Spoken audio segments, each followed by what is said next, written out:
Hello, my friends. Hello, my friends. Welcome to Enrich Lives, where you're worthy, you're blessed, and you are a creator. That's right. You're worthy, you're blessed, and you are a creator. Hello, I'm Brother Charles, and we have another fantastic topic for discussion today. But before we get into our discussion, let me say this to you. If today's the day that you arrived upon the planet, happy birthday to you, my friend. That's right. Happy birthday to you. Why? Because God didn't make no junk. God didn't make no junk. You are somebody, my friend. That's right. You are somebody. You're worthy, you're blessed, and you are a creator. Did you not know that? You are worthy. You're not bad. You're not ungood, not good enough, unworthy, nothing like that. No, you're going to throw all that type of thinking away. You are somebody. God didn't make no junk. Trust me, my friends. And there are no do-overs. There are no do-overs. Makes you right. You're okay. Nothing's wrong with you. Nothing but your thinking. That's what we're here to get your thinking back on track. Get you renewed by the renewing of your mind. We like to build our discussions on biblical principles and scripture, and today is no different. We have another fantastic topic for discussion for you today. And our discussion is going to come out of the Old Testament. It's going to come out of the Old Testament, out of the book of Samuel, 2 Samuel, the 11th chapter. That's right, 2 Samuel, 11th chapter. We're going to deal with that whole chapter and also maybe the 12th. But 2 Samuel, the 11th chapter. Now, our discussion for today, my friend, is something that we all have, and yet sometimes we want to try to deny that we don't have, but you have it, we all have it.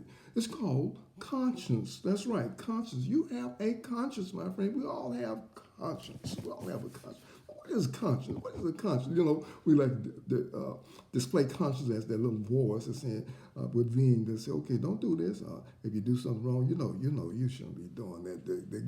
The angel on one side and the devil on the other side. No, well, actually, conscience in itself is knowledge within itself. Conscience. But where do we find the conscience? The conscience is somewhere what we call the intellect. The intellect is the ability to what? To choose. To choose to know good from bad. The intellect, we find that. And below that, we're going to have what? Conscience. It's now we have the ability to choose, and we'll find conscience right there in on the intellect to know, to choose, whether good or bad. Should I do this or should I do that? Conscience to know within yourself. We can also depict consciousness as a compass that points north all the time. This is north, and so if you're going in a different direction, you're not going in the right direction. You're going not in the direction of your compass. North, shall we say, the north would be symbolic of the moral laws that we all have within ourselves. Moral laws. You know you're doing wrong. You know you're doing right, even though we want to deny that, but it's true. Now, one of the most beautiful examples of conscience, you look at a little baby. Look at a little innocent baby, a little 4 or 5 month old baby. They don't have no guilt on them. They don't have no terrible ideas. They don't have no racial bias and prejudice and none of these things. They don't have that. They're just little innocent babies. And they don't hate nobody. They don't dislike anybody, whether you are of a different ethnic group or not. They didn't come here like that. They come here in a state of what? Innocence. So conscious. We all have a conscience. So let's look at our conscience today as to some of the things that we can do to really activate our conscience in a sense. You know you have a conscience. You know you're doing wrong too. You know exactly when you're doing wrong. Have you not noticed the children and when they get up to a certain age, maybe 5 or 6, something, and they know they're not supposed to do it. They'll look around, oh, they ain't supposed to do it, and then they're going on and do it. Now, which brings us to another point, that of the will. The will is that ability, that part that can overrule the conscience. You know, you can go on and do wrong if you want to. Nobody's going to stop you from doing wrong. You can override it. You can override your conscience, my friend. The conscience doesn't stop you from doing wrong. It'll warn you, saying, no, you shouldn't be doing that. Don't do it. But how do we know what that conscience is talking to us? We know that because of what? The feelings, my friends. The feeling. You just that's an unction beside. I shouldn't do that. But yeah, I'm going to do it anyway. And that's consciousness. Let's look at a story today that's very interesting. It comes out of the Old Testament, out of Samuel, 2 Samuel, dealing with a man of God. Very interesting. Here is this great man of God. But you know what? His conscience started to bother him. You know, he did something. He overruled his conscience. Yes, he overruled. You got to be careful. No, you can overrule your conscience, my friend. You can do wrong if you want to. Nobody going to stop you from doing wrong. Even though the conscience, you shouldn't do it. You shouldn't do it. I'm going to do it anyway. Yeah, you overrule it. See, you come out of the will. You see, you have freedom. You have freedom of choice. You can do that, what you want to do. It doesn't make any difference who says that, you know. But on the other hand, there are consequences for your actions. There are consequences for your action. Listen, and so when we do this, it's very interesting that we become, shall we say, distraught or disturbed. Why? Because we went against what our conscience told us. I find it very interesting. And hearing the story of David, the man after God's own heart, David comes into power. This boy, little shepherd boy, elevated into power as a king. Not only that, but we're going to see a very interesting thing about this particular story here.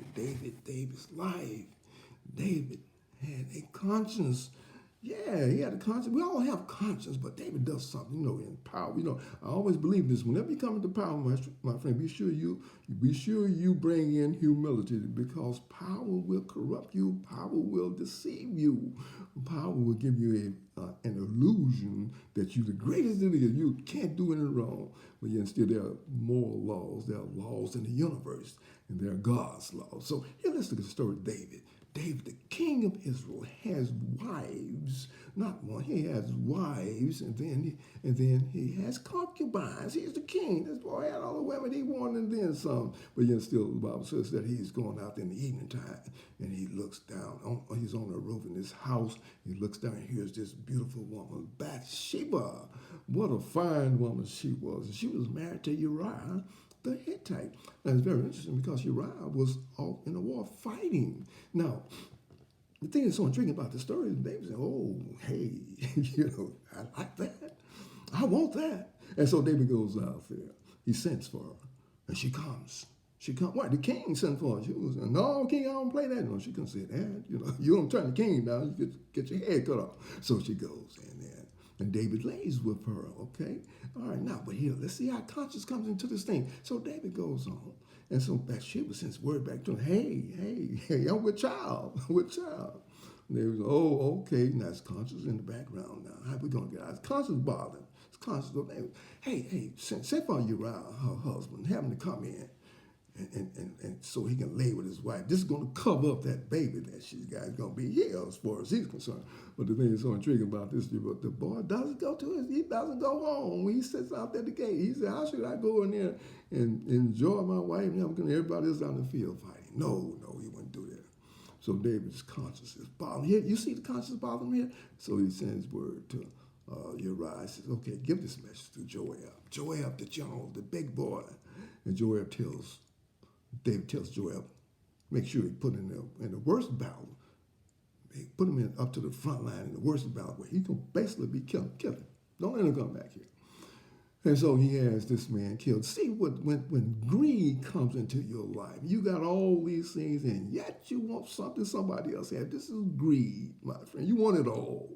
Here's the sin of greed. Very interesting, isn't it? Because here now we see the prophet Nathan comes to him and says, hey, there was a man had this one little lamb. The king wanted to take all this stuff, and David got frightened, man. Hey, wait a minute, I'm going to have him.